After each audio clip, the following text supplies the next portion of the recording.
Excuse me, আমি কি এখানে বসতে পারি? সরি, এটা আমার পার্সোনাল চেয়ার না। আমাকে কেন জিজ্ঞেস করছেন? না মানে এরকম একটা সুন্দরী মেয়ের পাশে বিনা অনুমতিতে বসলে যদি খারাপ ভাবেন। Thank you for the compliment, but আমি কাউকে জাজ করতে পছন্দ করি না। জাজ করেন না, এরকম মেয়েও পাওয়া যায়? বাবা, অনেক মেয়েকেই ভালোবেসে দেখেছেন বুঝি? কেন, ভালোবাসা কি ক্রাইম? না, বাট ভালোবাসা ঠিক গরমকালের বৃষ্টির মতো, হঠাৎ এসে ভিজিয়ে দেয়, তারপর শান্ত হয়ে যায়। বাট ওটাকে ভালোবাসা বলে না, ভালো লাগা বলে। ভালোবাসা তো নদীর মতো, ধীরে ধীরে এগিয়ে চলে, নিজের পথ ভাঙে, গড়ে, বাট কখনো শেষ হয় না।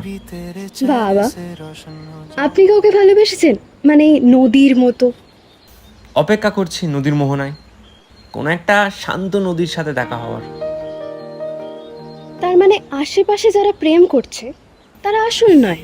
এই এক ফোঁটা আকর্ষণ, দু ফোঁটা সন্দেহ, চার ফোঁটা ঝগড়া একসাথে মিশিয়ে মানুষ যে ভালোবাসার শরবতটা খাচ্ছে, সেটা শুধু অ্যালকোহলের মতো একটা নেশাই, কিছুদিন পর কেটে যাবে। বাবা, আপনার কথা শুনে তো এখন প্রেমে পড়তেই ভয় লাগছে। আর এই ভয়টাই তো হচ্ছে ভালোবাসা। ওই শরবতে একটা জিনিসই কম ছিল, সেটা হলো এই দু ফোঁটা ভয়। মানুষকে হারানোর ভয় পাওয়াটাই তো ভালোবাসা। আমার বাস চলে এসছে। বাই দ্য ওয়ে, আমি বিয়াস। সৈকত। তানিশা, বাই দ্য ওয়ে, আপনি কাউকে ভালোবাসেননি? মানে ওই নদীর মতো?